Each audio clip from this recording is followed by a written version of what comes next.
Hey, anybody got the weather in Gainesville? I'm going to assume it's pretty good. My man looks like he's about to hit the Clevelander in South Beach. I can tell you, sun's out because guns are out. There he is. He's Chris Doering. What's up, Doering? But what would you expect, man? I feel like I'd disappoint if I didn't come with at least the tank, if not the topless, bro. We love it. We've seen you topless before in public. Hey, so I brought this up earlier, and I don't know where you fall on this. I mean, obviously, the Billy Napier era has not been great. He's, I think, winning 44.8% of his games, which is the fourth worst percentage in Florida history, and the worst since like 1945 or something. But if you ask Florida fans, truth serum, do you think they would go back and say we should have never fired Dan Mullen? Golly, that's a tough question because I think there was something clearly wrong with what was happening at the end of the Mullen tenure as well. So I think maybe the mistake was not expanding the search a little bit more. And even that, I mean, Billy Napier was the hot name out there. I think one of the interesting things as you look back was that LSU, with Billy Napier right under their nose at Louisiana Lafayette, chose to go in a very different direction. Florida's always kind of had the idea of, hey, let's find the next young up-and-comer that we can bring on and turn into a superstar that'll, grow with the program for a long time. That was the case, even though Coach Spurrier was a Florida grad. He was at Duke before we got him here. You look at Billy Donovan, we got him from Marshall. Look at Coach O'Sullivan, got him as a pitching coach up in Clemson. So that's really been the recipe for success, albeit it has not necessarily led to success in recent football hires with, dating back to Will Muschamp and what went on with going blank on the McElwain. But McElwain, I was thinking of the Shark situation. Yep. But all of those type of hires just haven't really paid dividends in the last decade or so. So your thoughts when Alabama scored that fourth touchdown in the first 18 minutes to go up 28-0. I know what I was saying out loud. What were you saying out loud? I couldn't believe what I was seeing. I thought Alabama would win the game. I by no means thought they would win it in a dominant fashion. I didn't think they'd come out and be as efficient as they were in their first four possessions, 28 points and 23 plays. Just incredible display of offensive efficiency. But you know what? Really, it's the whole script seems unreasonable to believe. If you'd have told me Alabama won by a touchdown, I was like, yeah, that sounds about right to me. And then, you tell me they get up by 4 touchdowns and squander that lead. And then ultimately Georgia takes the lead late before Ryan Williams catches his touchdown. It just seems too good to even believe from Hollywood standpoint. So I look at it as there's a lot to learn for both of these teams. I think they're both very good. I think they both have flaws that they need to correct. But it lived up to every bit of the billing that we had, dating back to the offseason. Chris Doering, SEC Network, with us at Chris Doering on Twitter is where you can follow him. You see him on the SEC Network, hear him on Sirius XM. When you played the position, obviously, in the SEC and the NFL, when you look at Ryan Williams doing what he's doing as a freshman, what most jumps out at you? I mean, obviously, it's dazzling, but you look at it from a receiver's perspective. What most jumps out at you? I think I look at body control. Multiple times on Saturday night, he had instances where the concentration on the football, tracking the ball. Like a lot of times you don't see fast guys that are able to track the football as well as what Ryan Williams does. I thought he did a nice job of that. Certainly the concentration, whether it was the tip ball and the post route that he, spun around and caught, or the underthrow from Milroe that he had to come back for. Made a great catch, somehow stayed in bounds, pirouetted, made two guys run into each other. Just a combination of body control at such a young age, I think is the thing that I am most kind of jealous of in watching him play the position. So at 30-7, I think most people were like, damn, we got some concern from Georgia. And look, and I know the game's played differently in the final 30 minutes because you've got that lead. But how concerned are you with Georgia with what they've got left on the schedule, having to go to Texas and to Oxford, and they've still got Tennessee there? Yeah, no, I'm very concerned. And my concern began back against Kentucky. I mean, you saw issues on the offensive line in terms of blocking assignments.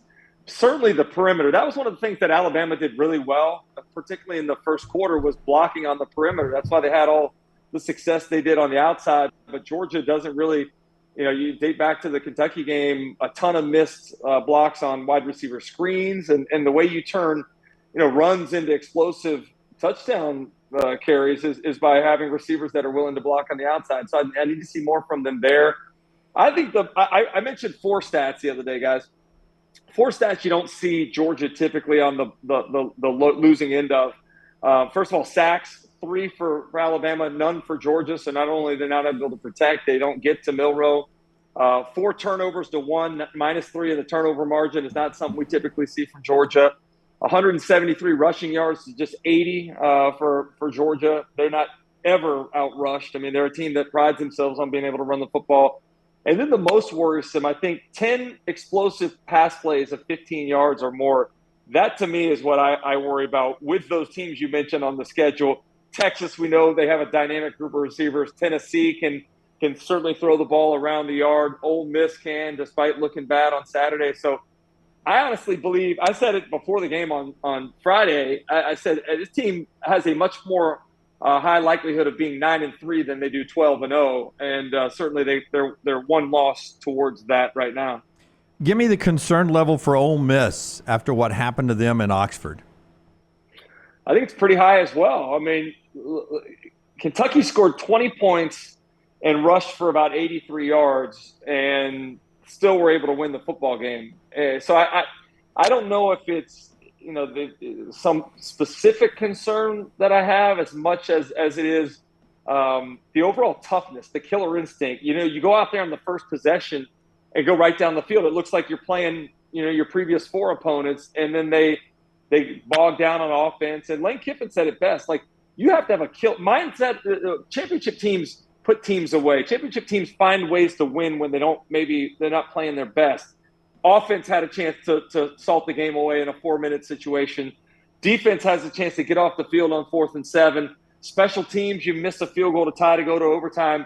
And so I just wonder if this team has that killer instinct. They got the flash, but I wonder if they have the substance and the mental toughness to run through now a schedule that leaves you very little margin for error. And let's be honest, there's some tough games that remain for them as well. I don't think we gave them as much credit for how difficult the schedule was once they got into October. Tennessee is one of those teams. Chris Doering is with us from the SEC Network, and I don't know, Doering, that we'll know about Tennessee until they play Alabama.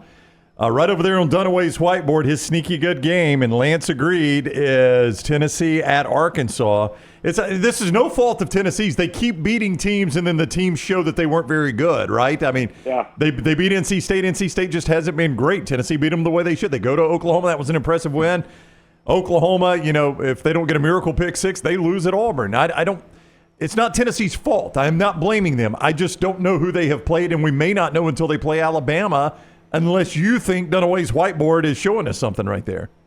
I would believe that might be a sneaky good game. That is in Fayetteville, right? It is, yeah. Yeah. I mean, Arkansas is one that has disappointed me to some degree. They're a couple plays away from being undefeated right now, and I love the excitement of watching the Taylor Green experience, albeit scary at times. I agree with you on Tennessee. I do believe in Tennessee's defense. I think Tennessee's defense is much improved. They got a bunch of dudes up front. But as it relates to the offense, I think they did become a little more conservative against Oklahoma because they didn't need to do much because Oklahoma's offense wasn't going to score anyway. But they didn't run the ball very well against Oklahoma, and I think you look at the teams that they have. Georgia and Alabama certainly are going to give them difficult times running the football. So I just go back to what I've seen in years past.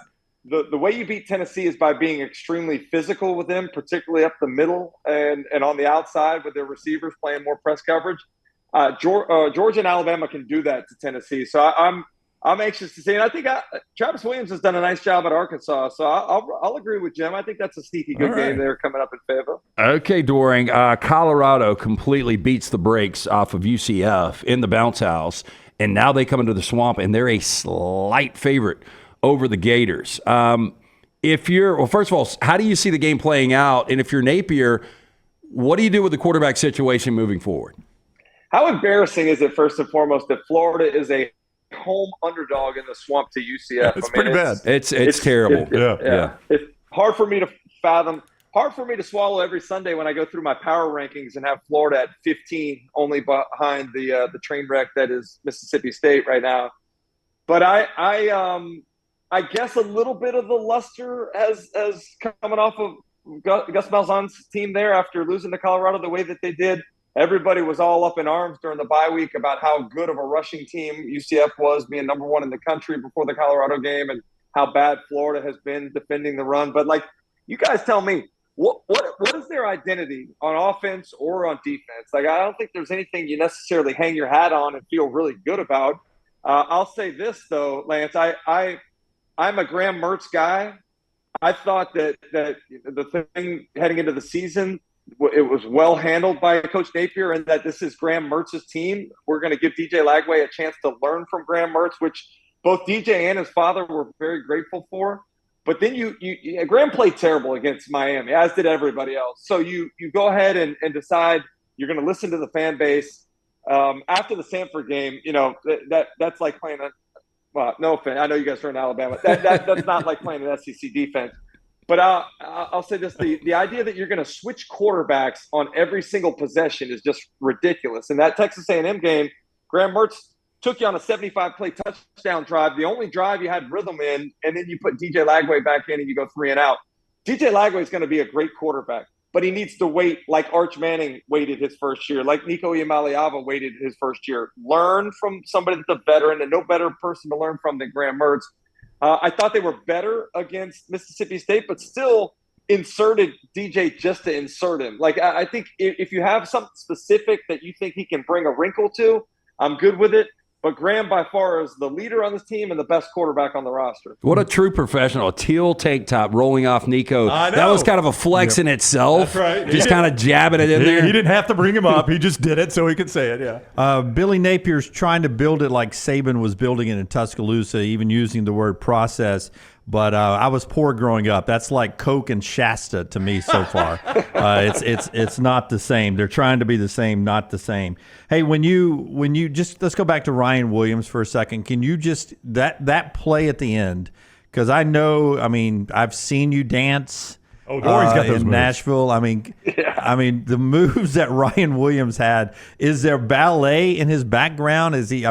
That stop to make the Georgia players collide is a guy who did it at a high level. What'd you think of the run after the catch? I never did that. I'll tell you what, it did remind me a little bit of Ike Hilliard. Remember in the national championship game against Florida State where he put the foot in the ground and the two defenders ran into each other? Again, the body control, the ability to cut on a dime. And this guy's only going to get better. He's only going to get stronger. He's only going to get faster. He's only going to get more coordinated. He's only going to learn how to run routes better. I still think that that's probably where you're going to see the most improvement over the next couple of years, is his understanding of the technical details of route running and setting guys up and using leverage and stuff. So, it's amazing to watch, and I think everybody's tired of hearing, wow, he's only 17. But the fact that he's only 17 and he won't even be 18 until February is even crazier. All right, he is Chris Doering, SEC Network. At Chris Doering on Twitter is where you follow him. You see him on the SEC Network, hear him on Sirius XM. Thank you very much for the time, Doering. Have a great weekend.